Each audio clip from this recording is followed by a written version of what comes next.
بھائی دوستوں، علامہ ابن قیم رحمۃ اللہ علیہ نے اپنی کتاب الفوائد میں ایک بڑی اونچی بات لکھی ہے، اور یہ جو بات ہے اپنی طرف سے نہیں، حضرت آدم علیہ الصلوۃ والتسلیم کے بارے میں آپ کو پتہ ہے کہ اللہ رب العزت نے انہیں اپنے ہاتھوں سے بنایا، شرف کی بات ہے نا، اور خود روح پھونکی ونفخت فیہ من روحی، کتنے بڑے شرف کی بات ہے۔ جنت میں بسایا، کتنے بڑے اعزاز کی بات ہے۔ فرشتوں سے سجدہ کروایا، ہے کہ نہیں؟ یہ سب بالکل اتھینٹک بات ہے، بالکل کلیئر ہے، دو چار آپ سب جانتے ہیں۔ اچھا، مجھے ایک بات یاد آ گئی، ایک قصہ بڑا مشہور ہے کہ جب غلطی ہو گئی تو وہ عرش کے پائے پر دیکھا، سب جھوٹ ہے، کالا جھوٹ سے کہتے ہیں، موضوع من غلط بے بنیاد بات ہے، اور یہ بڑی بڑی کتابوں میں بھی لوگ آپ دیکھیں گے، بڑے بڑے علماء بھی اس کو بیان کرتے پڑیں گے، ایک ایک دم سفید جھوٹ۔ اچھا، ایک بات اور یاد آ گئی، بعض لوگ یہ سمجھتے کہ جنت میں جب تھے تو اماں حوا نے ورغ لایا تھا، تو بعض لوگ عورتوں کو برا والا کہتے ہیں کہ جنت سے نکلوایا ہے عورتوں نے، یہ بھی جھوٹ ہے۔ کیا ہے؟ یہ بھی سفید جھوٹ ہے۔ کیسے؟ قرآن میں دونوں باتیں ہیں، جو پہلا سفید جھوٹ ہے آپ کو بتاؤں گا ابھی، جو دوسرا سفید جھوٹ ہے کہ اماں حوا نے ان کو ورغ لایا تھا۔ اللہ نے کیا کہا قرآن میں؟ فوسوس لہما الشیطان، شیطان نے ان دونوں کو ورغ لایا۔ کس نے ورغلایا؟ شیطان، یہ قرآن کہہ رہا ہے، اور ان دونوں نے کھایا فاکلا منہا، ٹھیک ہے نہیں؟ کس نے ورغلایا تھا؟ کس نے بہکایا تھا؟ کس نے پٹی پڑھائی تھی؟ شیطان۔ اس میں اماں حوا کا اس میں کوئی عمل دخل نہیں ہے۔ تو میں کہا تھا کہ اللہ رب العزت نے حضرت آدم کو کتنا اعزاز بخشا، لیکن غلطی ہو گئی، کہا کہ ولا تقربا هذه الشجرة، پوری جنت عیش کرو، لیکن یاد رکھنا اس درخت کے قریب بھی مت پھٹکنا، لا تقربا، تم دونوں ادھر مت جانا۔ لیکن بس فاکلا منہا، کھا لیا، غلطی ہو گئی نا، غلطی ہو گئی۔ اچھا دیکھیں، انسان کی فطرت میں اتنی نعمتیں ہیں، اور وہ ایک چیز اگر نہیں ہے تو آدمی ساری نعمتوں کو بھول کر اس ایک کے چکر میں گھل جاتا ہے۔ ہم لوگ بھی دیکھیں، اللہ نے کتنی نعمتیں دی ہیں، صحت ہے، ایمان ہے، بیوی ہے، بچے ہیں، سب کچھ ہے، لیکن کوئی ایک چیز اگر کسی کے پاس ہے اور میرے پاس نہیں تو میں دن بھر پریشان رہتا ہوں۔ جو نعمتیں ہیں اس سے فائدہ نہیں اٹھاتا، جو نہیں ہے اس کے چکر میں اپنی زندگی اور اپنا ایمان اور اپنا عقیدہ اور اپنا سب کچھ خراب کر لیتا ہے کہ نہیں؟ بس پوری جنت جنت جنت سوچیں، اور صرف ایک درخت کہا بس اس کو نہیں ٹچ کرنا۔ اچھا دیکھیں، شریعت کی روح دیکھیں، شریعت نے جب کسی چیز سے منع کرنا ہوتا ہے تو اس کو نہیں کہتا کہ یہ نہ کرو، اس کے قریب مت جاؤ۔ اس سے معلوم یہ ہوتا ہے کہ جو چیزیں منع ہیں ان سے دور رہنا چاہیے۔ آپ کو پتہ ہے کہ جو لوگ بدعتی ہیں یا جو لوگ خرافی ہیں یا جو لوگ برے ہیں، تو ظاہر سی بات ہے وہاں سے آپ کو کیا ملے گا؟ بدعت ملے گی، خرافات ملے گا، برائی ملے گی۔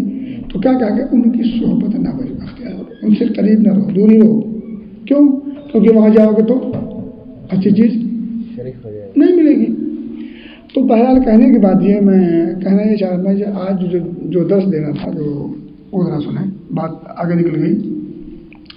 علامہ ابن قیم رحمۃ اللہ فرماتے ہیں کہ اللہ کی قسم، جب حضرت آدم، یہ ترجمہ ہے اس کا، حضرت آدم علیہ الصلوۃ والتسلیم سے معصیت سرزد ہو گئی، بھول ہو گئی، غلطی ہو گئی، ہے کہ نہیں؟ اللہ نے کہا تھا نہ کرنا، وہ کر گئے، تو اس وقت انہیں کوئی چیز کام نہیں آئی، نہ اس جدو کا اعزاز و افتخار، یعنی فرشتوں سے سجدہ کروایا، یہ اتنا بڑا اعزاز، اتنا بڑا تمغہ، اتنا بڑا مرتبہ، اتنا بڑا مقام، یہ اتنی بڑی عزت و سرخروئی کی چیز کام نہیں آئی۔ کہہ رہے ہیں نہ وعلم آدم، کی عظمت و بڑائی کا میں آئی، یعنی اللہ نے حضرت آدم کو جتنے اسماء تھے سب سکھا دیا اور فرشتوں کے سامنے کھڑا کر دیا. کہا ہاں فرشتوں کو بتاؤ فلاں فلاں کا نام. کہا ہمیں نہیں پتا. کہا آدم تم بتاؤ. بتا دیا. تو حضرت آدم کو علم کہاں سے تھا؟ اللہ نے دیا تھا. تو حضرت آدم عالم غیب ہو گئے؟ نہیں نا. عالم غیب وہ ہوتا ہے جس کے پاس از خود علم ہو اور جس کے پاس پورا علم ہو، ازلی ہو، سب کچھ ہو. سمجھ گئے؟ سب کچھ نہیں سکھانا. یہ سکھا دیا تھا کہ کون مرے گا کون نہیں مرے گا، کون کتنا کھائے کتنا چاہیے گا، کون جنتی ہوگا کون جانوی ہوگا، کون ایسا ہوگا، کون اس کو گورا کون کالا، کون آدمی نہیں نا. پیٹ میں صحیح سلامت رہے گا یا کیا ہوگا. خیر آگے لکھتے ہیں کہ نہ لما خلقت بیدی، میں نے اسے اپنے دونوں ہاتھوں سے. اللہ کی شان جیسی ہے ہم اس کو بیان نہیں کر سکتے. کیسے اس کا ہاتھ ہے کیسے کیا ہم نہیں جانتے. ہاتھ ہے ہم جانتے ہیں لیکن کیسا ہے ہمیں اس کے شان کے حساب سے، اپنے شان کے حساب سے اس نے حضرت آدم کو اپنے ہاتھوں سے پیدا کیا. یہ شرف بھی کام نہیں آیا. کہتے ہیں وَنَفَخْتُ فِيهِ، اللہ نے کہا کہ میں نے خود روح پھونکی. جب ہاتھوں کا ڈھانچہ بنایا پھر پھونکی نا روح. اب یہ شان اور یہ برتری بھی کام نہیں آئی. کام کیا آئی وہ ذرا سوچے. بس آخر نقطہ کہتے ہیں بلکہ اگر کوئی چیز کام آئی تو وہ تھی ربنا ظلمنا انفسنا.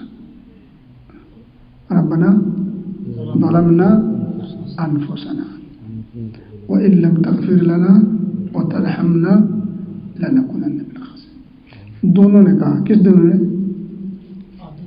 آدم و حوا علیہ السلام. ان دونوں نے رب سے دعا کی ربنا اے ہمارے رب ظلمنا انفسنا، ہم نے غلطی کی، ہو گیا، بھول ہو گئی، کر بیٹھے، نہیں کرنا تھا، اعتراف کر رہے ہے نا. ربنا ظلمنا انفسنا. اب آگے کہیں وہ ان لم تغفر لنا، اگر تو ہمیں نہیں بخشے گا، ہماری کوتاہی کو معاف نہیں کرے گا، وترحمنا، ہم پر رحم نہیں کرے گا، کرم نہیں کرے گا، اپنی عنایت اور توجہ نہیں ڈالے گا ہمارے اوپر، لنکونن من الخاسرین، تم تو پٹ گئے، پھنس گئے، ہم تو کہیں کے نہیں گئے. یہ وہ کلمات تھے جن کلمات کو انہوں نے کہا، توبہ کیا تو اللہ نے کیا کیا؟ انہیں معاف کیا. اور وہ ہے نا فتلقى آدم من ربہ کلمات، اللہ نے اپنی طرف سے حضرت آدم کے سامنے کلمات پیش کیے. وہ کلمات کون سی تھے؟ ربنا ظلمنا انفسنا وان لم تغفر لنا وترحمنا. اللہ نے ان کی اس توبہ کو قبول کی. کیوں؟ انہ هو التواب الرحیم. اب یہ دو آیت کریمہ اگر پورا ملائیں تو نتیجہ کیا سامنے آتا ہے کہ وہ قصہ جس کی سند بھی صحیح نہیں بلکہ سند ہے ہی نہیں، ایک دم موضوع من گھڑت بے بنیاد بے اصل، اس موضوع من گھڑت و بے بنیاد بے اصل قصے کو بنیاد بنا کر کے لوگ کتنا واویلا مچاتے ہیں. العیاذ باللہ. قرآن کی ان دونوں آیتوں کا صریح انکار ہوتا ہے. بہرحال موضوع نہیں بتانا چاہ رہا تھا. خلاصہ کلام یہ ہے کہ جب خطا ہو جائے تو کسی قسم کی کوئی نسبت کام نہیں آتی. اگر کوئی چیز کام آتی ہے تو کیا ہے؟ اللہ کے دربار میں حاضر ہو کر گناہوں کی توبہ، استغفار، گناہوں پر ندامت، پشیمانی کا اظہار، عاجزی، انکساری، رونا، گڑگڑانا، الہا کرنا. اس کے علاوہ کوئی اور چیز کسی کے کام نہ آتی ہے نہ آئے گی. ساری نسبتیں پہناتے آدم، سب کا باپ ہے، سب کا باپ، جس کو اللہ نے اپنے ہاتھوں پیدا کیا. ہم سب باقی جتنے لوگ پیدا ہوئے ہیں سب کیسے پیدا ہوئے ہیں؟ کوئی نہ کوئی ہے نا، کوئی ماں باپ سے پیدا ہوا ہے، کوئی صرف باپ سے پیدا ہوا ہے، کوئی صرف ماں سے پیدا ہوا ہے.